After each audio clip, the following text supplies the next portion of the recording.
أعوذ بالله من الشيطان الرجيم. بسم الله الرحمن الرحيم. مثل الذين ينفقون أموالهم في سبيل الله كمثل حبة أنبتت سبع سنابل في كل سنبلة 100 حبة والله يضاعف لمن يشاء والله واسع عليم. الذين ينفقون أموالهم في سبيل الله ثم لا يتبعون ما أنفقوا منا ولا أذى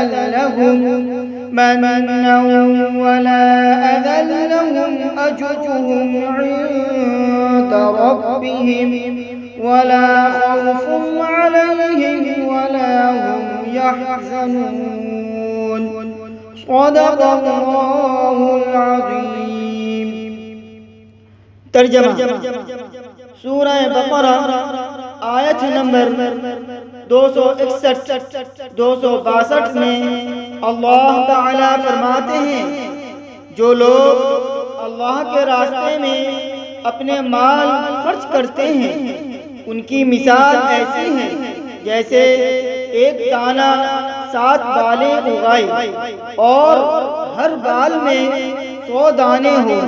اسی طرح اللہ تعالی ایک نیکی کا ثواب 700 نیکیوں تک بڑھا دیتا ہے، اور اللہ جس کے لیے چاہتا ہے بندے کے اخلاص کی وجہ سے ثواب میں 700 سے بھی زیادہ کئی گنا اضافہ کر دیتا ہے.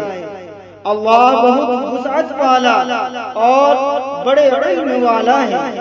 اور جو لوگ اپنے مال اللہ کے راستے میں خرچ کرتے ہیں پھر خرچ کرنے کے بعد نہ احسان جتلاتے ہیں اور نہ کوئی تکلیف پہنچاتے ہیں، وہ اپنے پروردگار کے پاس اپنا ثواب پائیں گے. نہ ان کو کوئی خوف پہنچے گا اور نہ کوئی غم.